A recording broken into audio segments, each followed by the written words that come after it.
you have it, like it is a thing, and then you were like, everyone loves having sex, sex is fantastic. We also think that it's great every single time. Like, man, I got laid. It was so awesome, dude. Like, oh my God. Like, oh man, getting laid. Like, oh my God, laid.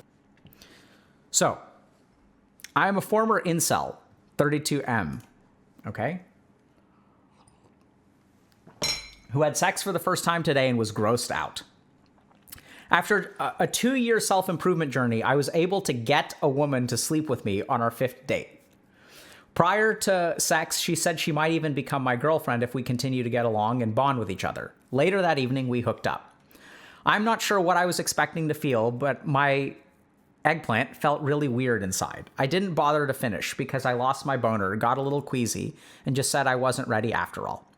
She knew my situation, so she was supportive and hugged me. I have big fingers and I play guitar, so I was able to get her off using my hands. Perhaps that's why we're meeting again this Tuesday. She said she still might become my girlfriend. Am I actually some sort of asexual? Have I damaged my eggplant from 18 years of jerking off? I can easily jerk off thinking of this girl, so I know the plumbing works. By the way, I successfully completed No Nut November in an attempt to escape porn addiction and be interested in real sex. So I am sad that I didn't succeed when the time came. Or the time didn't come. Edit. During my lonely years, I developed some disturbing porn fetishes. That got really bad after a knee surgery that left me laid up in bed for weeks. Hitchhiking to Squirt City 3 times a day. That's one of the reasons why I did No Nut November. I worry that the porn preferences might be corrupting my normal sexual appetite. Okay, so apologies for the trolling comment. So I think this is a really excellent post because I think it highlights a couple of things. The first is that, you know, incels believe, just like we were saying, they have this like fantasy of what sex is like, right? And they think like, oh, if I can just get a woman to sleep with me, I will no longer be an incel and everything will be amazing, right? So they sort of have this idea that if you have sex a single time, then you are like no longer the incel and everything for you is like golden after that.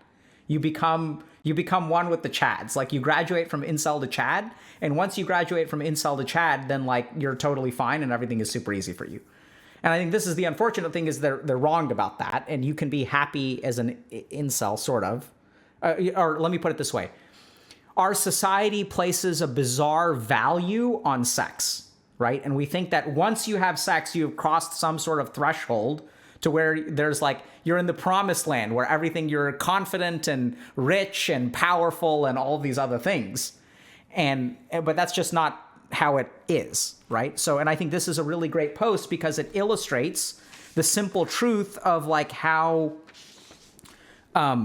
complicated sex is and how just getting laid is not going to fix all your problems. Okay? So let's talk about this for a second.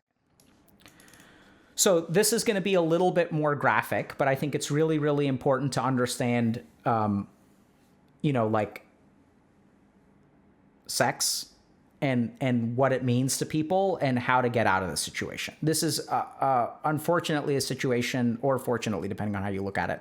I've worked with a fair number of people who are sort of in this situation, and I've also helped them get out of the situation. So we're going to kind of talk a little bit about how to deal with this.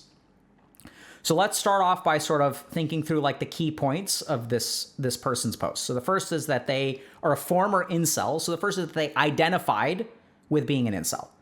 Second thing is they have worked on themselves for 2 years, completed No Nut November, went like Chad mode, Sigma male, right?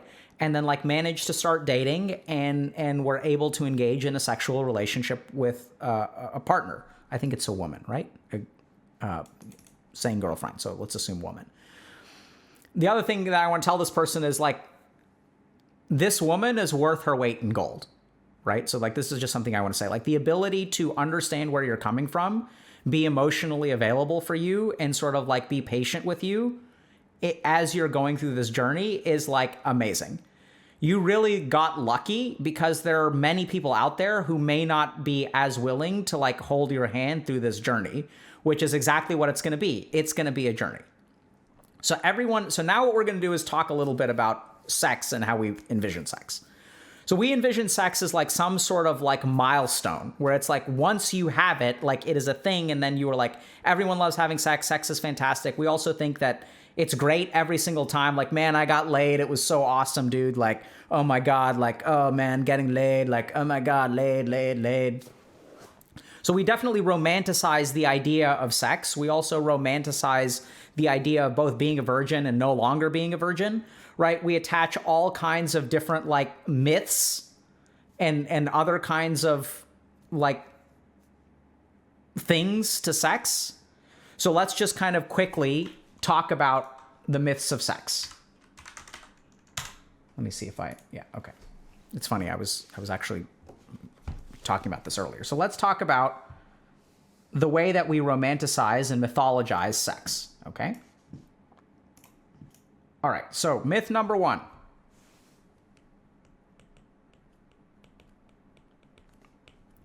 The first time you do it,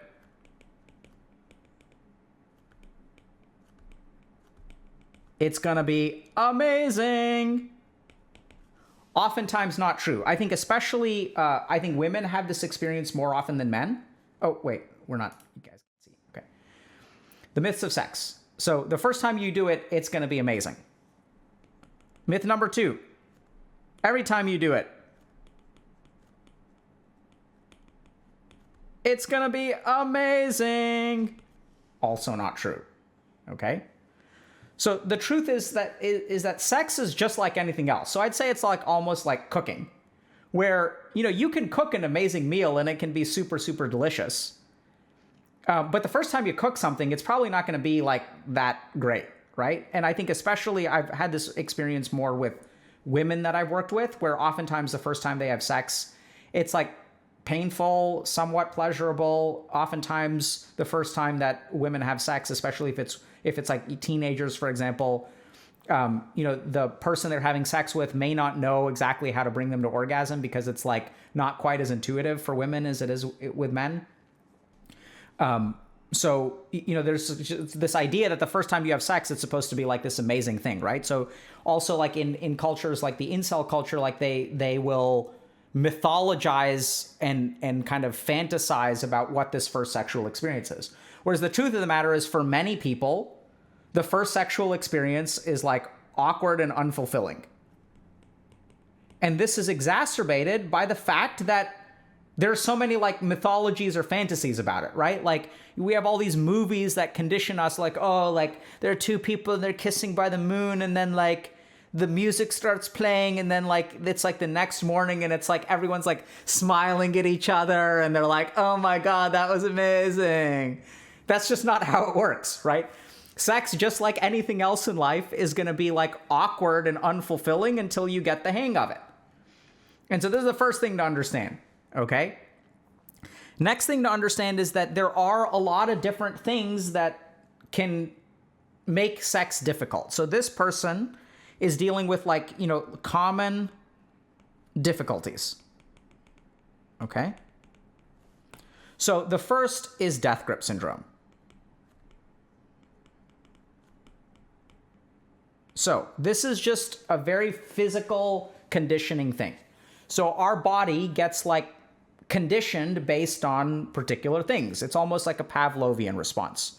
So this I see a lot in men who have sex like later in life, right? So we're not maybe like not the first few years, but you know, if you've been masturbating for 18 years, what's going to happen is that your body is going to require a certain kind of stimulation to achieve climax, because you've trained it, right? Like you've essentially like trained your penis like a dog. And I'm not saying that to be memeish. I'm saying like there's like Pavlovian conditioning going on. So there's a certain amount of grip strength. There's a certain lack of lubrication. There's like a certain thing that like you've just trained your body to respond to, okay? And so this is where it can be kind of interesting, but then when people actually engage in sexual intercourse, like vaginal intercourse, what they tend to find is that vaginal intercourse does not work. And it doesn't get them to orgasm.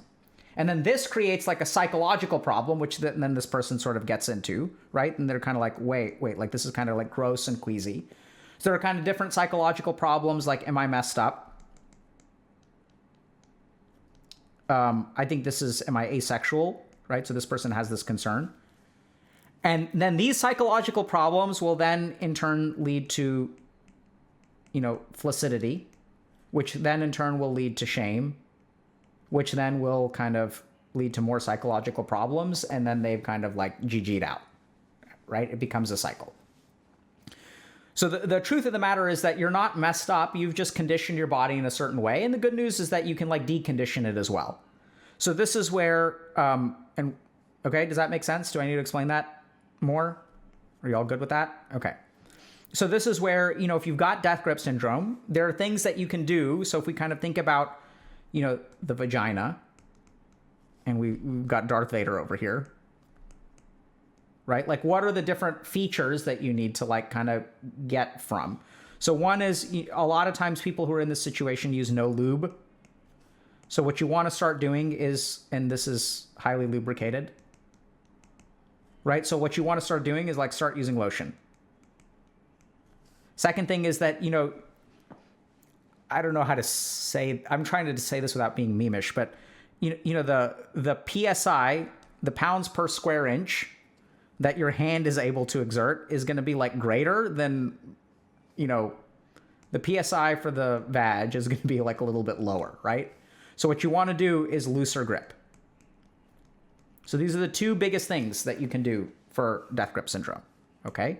And if you do these, you'll physiologically re-entrain yourself. It's going to feel very unsatisfying because like you're going to want to squeeze harder and you're going to want to use less lotion because this is what you need to climax, right? And so the next thing that we can do, so in terms of a sexual relationship, like, I'm not saying you should go monk mode for the next 2 months and just masturbate using these things. So thankfully, it sounds like you've got a pretty supportive partner. So now we're going to, okay, so we've got a man and we've got a woman. Okay, so let's just add some hair here. And then if we kind of think about, we've got hands, we've got genitals, we've got breasts. Okay, this is the kind of thing where if you just like label the erogenous zones, like your partner can get involved, right? So this is going to get a little bit graphic, but like, you've got erogenous zone number, the ways of delivering and receiving pleasure. 1, 2, 3, 4. Okay, we're going to steer clear of stuff like maybe there's a 5 over here if you want to consider buttholes or scrotums or whatever. I don't know if you guys can even see those numbers. Yeah, sure. Let's be complete. So 5 and 6 are down there. Okay. If you want to get really crazy, feet can be erogenous zones. So there's evidence, for example, that there are non-insulated neurons in the feet of, especially, this is maybe even gender specific, more gender specific. So this is going to sound kind of weird. So you have a spinal cord, right? And so if we think about the human body, like here's your shoulders, right? And then here's like, let's say, your chest. And then down here, we've got genital nerves. And then like over here, we've got foot nerves that kind of come in over here. And it's really interesting because there's even there's a cool hypothesis that I was looking at that if you look at the anatomy, there are non-insulated nerves that from the feet and genitals that run next to each other. So there may be actually an electrical impulse that can travel from a foot nerve to the genital nerves, especially in women. I don't know how really true this is, to be honest. But there's some evidence to this, which suggests that part of the reason that women may be able to get some degree of sexual arousal from feet is through even like anatomical, there may be anatomical correlations here. So it's not just psychological. And then if we kind of think about your partner, right? So let's start from the top. 1, 2, 3, 4, 5, 6, 7, 8. Right? So this is where, like, if you're just thinking about, if you're in this situation, how do you have sex with a partner? There are a lot of options, is the short answer, right? So, like, even if you are, and what I recommend is that you, like, naturally get, you sort of start bridging the two, right? So it doesn't have to be 3 plus 6, right? It can be like, over here, you can do 1 plus 3, and then, you know, engaging with your partner like 4 plus 1 or 4 plus 6,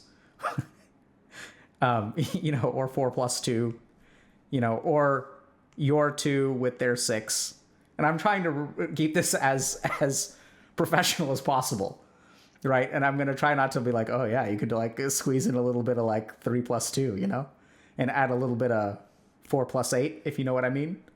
And you know, there's a lot of stuff that you could do. My point is that you can kind of get creative, and much like cooking, it's about like balancing flavors and like trying different kinds of stuff, right? And so I know this is, I know when it comes to sex, people are like automatically like, oh my God, like, ah. But the truth is that there's a lot of science here. Like, this is an important part of health. It's an important part of psychology. And so over time, what you can gradually do is like, you can basically like, if your hand is what you need, maybe like you're using your hand, or maybe she can use her hand, right? Like if what you need is, you know, minimal lube and a tight grip, like you can kind of show her how. And so that she can still be involved in the process, like you can be involved in the process. And then over time, you know, you can do like different things, and you can even like, you know, there are different combos that you can do. I'm not going to go into a lot of detail, but I mean, you can get quite detailed. So in terms of some of the sex therapy that I've done, like it gets like super, super detailed with like even transition points and stuff like that. It's like you can get 90% of the way there using one thing. And when you're super, super close, you transition to something else, which will in a sense kill it. But if you're close enough, you'll kind of still make it the rest of the way there. And it may not be perfectly satisfying, but then your body will have entrained itself a little bit to, you know, finish up in a place where it didn't start. You guys get what I'm saying? Does that make sense? Right? So I don't really feel like this is appropriate to go into too much detail on stream. Yeah, like wombo combo, right? And so does that make sense? So like the truth is you can do a lot here. Okay? So questions. So let me just kind of summarize. So like if you're, you know, if you have this myth that like having sex is just going to be amazing the first time around, and especially if you've been masturbating, you know, for years and years and years, sex is not going to be just amazing the first time you do it, right? It's like, it's a practice. Like it's something that you do with your body and your mind that, sure, there's a lot of like biological drivers, which are like sort of telling you what to do. But if you've conditioned your body for 18 years to respond to something else, you have to like start the process of like conditioning it towards where you want to go. And you can absolutely do that. So the way that I'd sort of describe this is almost like eating spicy food. Like spicy food can be absolutely amazing. I absolutely love it. And the first time you have it, like if you go too far, you may go way too fat. Like, you know, maybe like a terrible experience for you. And then what happens is we have so much discussion. I genuinely think this is a problem. We have so much discussion about variable sexuality that someone will have a negative sexual experience and start to wonder, oh, am I asexual? They'll go down the echo chamber of asexual content, conclude that they are asexual, which could be true, but the simple truth of the matter is that you may just have had a bad sexual experience, and like you're not really asexual, you just need to recondition your body. You can be like a, you know, normative sexual behavior. It doesn't mean you're asexual. Like you can actually transition from here to here. And if you sort of adopt that label right from the get-go, then you may actually be missing out on a lot of things. So when I'm supporting people through their own journeys of discovering their sexuality, like this is a really important point, right? That it takes some time and some experimentation to figure things out. Just because you have a negative experience, and there are a lot of people out there who will say, like, if you post this on a forum for asexual people, since the asexual people are trying to be supportive of each other, what they may say is they're like, yeah, you're asexual. Like that was my experience as well. This was my journey. It's okay to be asexual. You're asexual. You know, they may say things like that in an effort to be supportive, and that could actually like be, you know, have a negative impact on that person. I can feel the Shakti leaving my body during this convo. Well, we'll try to get your Shakti back later, okay? Okay, so, you know, for this person, don't give up yet. You really lucked out in terms of who you ended up dating. You know, give yourself some time, give yourself some patience. And yeah. Be patient with yourself. I think that's the most important thing. Okay. All right, so we've got kind of a different one now. Oh, chat. Okay, different one, okay?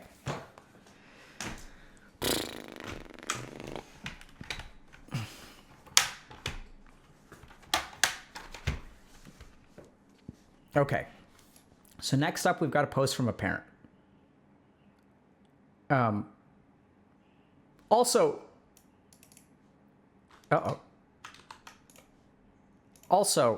just one other myth that I want to try to dispel for a second. So I see this posted on the internet a lot where like people will post and they'll say that, you know, they'll talk about the number of penises that, how can I say this delicately? I'm just trying to. So people will say that like, if a woman has had sex with a lot of different men, that her vagina will be loose. And for some reason, they think that having sex with the same penis over and over again does not make it loose.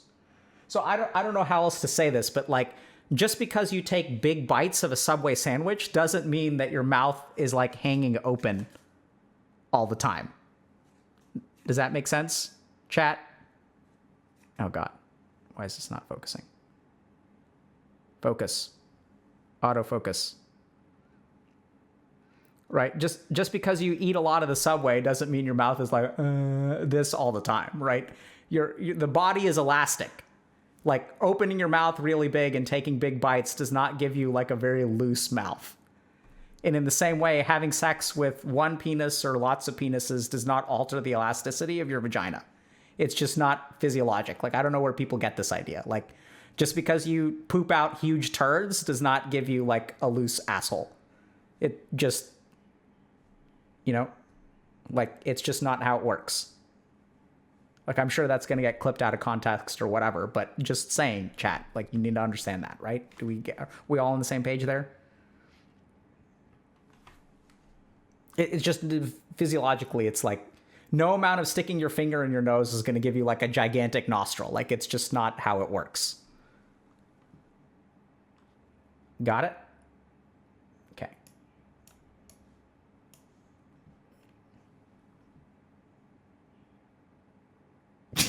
Someone was like, I just tuned in. Yeah, sorry about that. I don't know. Like, so I struggle with saying things like that on stream because I recognize that people are going to think it's like meme-ish, but it's also like people are out there saying this, right? People believe this. Like, I don't know where they get this idea. So, you know, anyway, like, seriously, like, I think that's part of our mission here, and we can't avoid, or maybe we should. So I'm open to feedback. If people think that this was a mistake on stream, maybe my team will tell me, like, don't say things like this. But if y'all think this is good on stream, like, please let us know. If you guys think that it's not good on stream and you think that it does deplete your Shakti and we shouldn't be talking about this stuff, please let us know. Because I think, once again, we have so many, like, romantic or mythologized notions about sexuality that, like, people will think that, oh, if I have sex with lots of men, like, I will have a loose vagina. Like, women will think that too.